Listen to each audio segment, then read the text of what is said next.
Hi, welcome again to Torah Cafe's Business Bytes for the Corporate Soul. Last session we looked at faith and money, saying that money comes from the word man, manna, and that the word man is connected to the word emunah.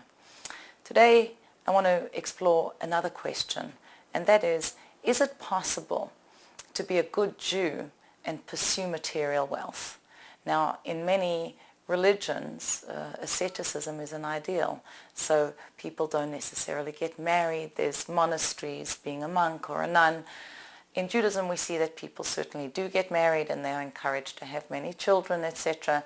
Does this flow over into the realm of money, wealth? And if so, why? Why is it that God wants us to be going out and gathering in these sparks of wealth to hopefully create abundance for ourselves?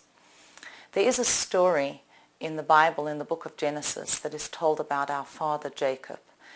Jacob had run away from his brother Esau, and he came to Haran. It's actually in Iraq. And there he built up his family. He married the daughters of Lavan. He built up his family and he amassed an enormous amount of wealth. He was a very wise businessman, and even though Lavan, we are taught, he's called Lavan, which means white, he tricked Yaakov, his son-in-law. He was like a cloud, not white that is open and clear, but like a cloud. From the outside the clouds look white, and you go in and it's this grayness and murky, you can't tell what's going on.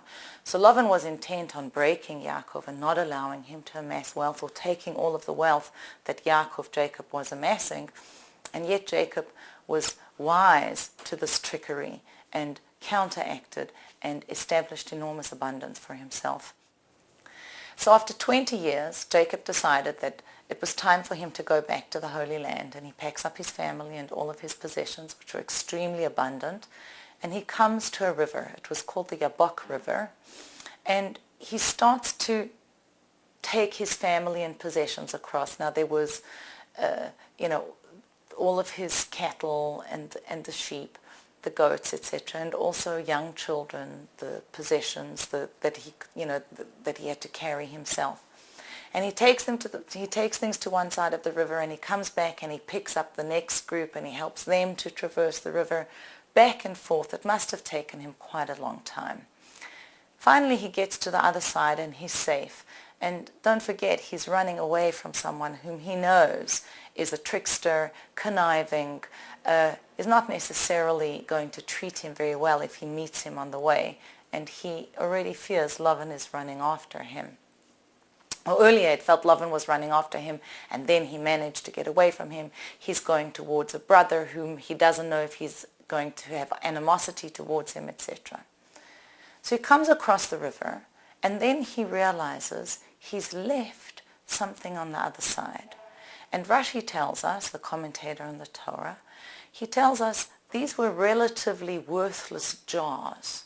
And yet Jacob goes back across the river to pick up those jars and then come back and join his family and possessions and keep on traveling.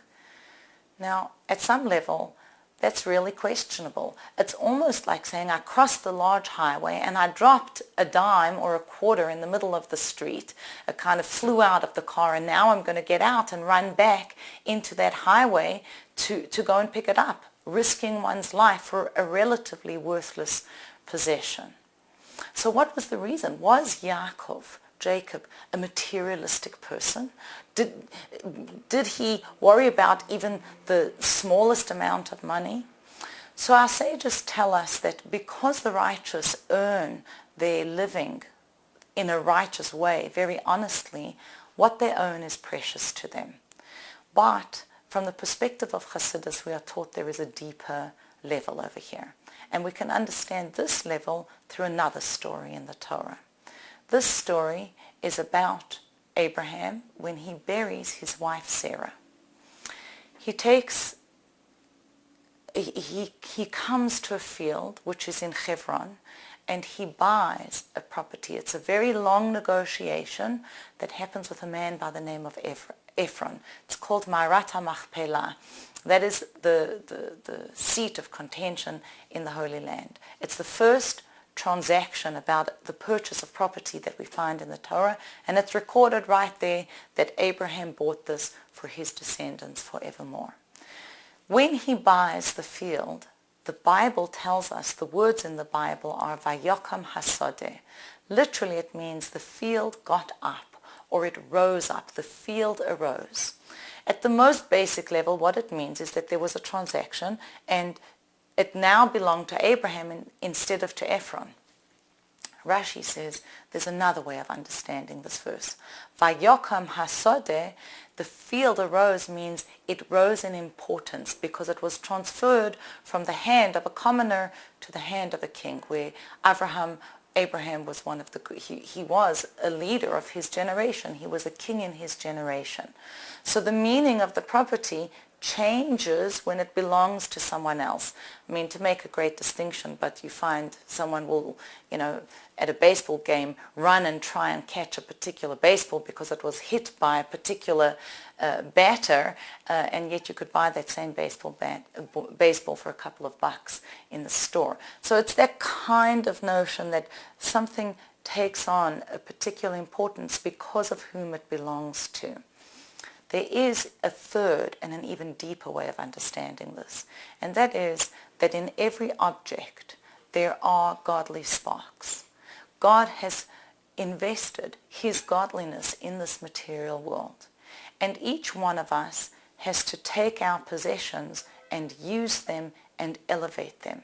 So Vayokam Hasodeh, the field rising when it comes into the possession of Abraham, is saying now he is going to elevate that field. Immediately the transaction happens and it becomes his.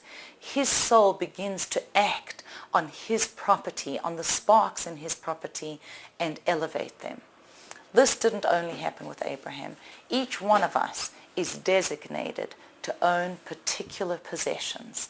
God gives them to us, and we have a mission with our property, which is to use it in the right way. The Talmud tells us that before a person is born, even prior to conception, a heavenly voice goes out and says as follows: the daughter of so-and-so will marry this person, this field will belong to this person, and this house to this person.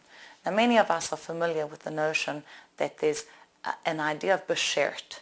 Something is destined for you, your soulmate. I am destined for this person, and God has to turn worlds over so that I'm going to meet my soulmate. But the same applies to my possessions. If I go to a store and I pick up something, I choose a particular bunch of grapes, well, then it's my job and my family's jobs to elevate those sparks in those grapes. If I buy a table, that's my table and I have a job to do with it. So if we come back to our original question, can one be a good Jew and still pursue material wealth? Most certainly. The point is, why am I pursuing that wealth? Is it because I want to just make myself into a bigger entity, or is attaining wealth part of the way that I serve my Creator? According to our sages, it's most certainly the latter. Until we meet next time, I wish you with abundance and a wonderful week.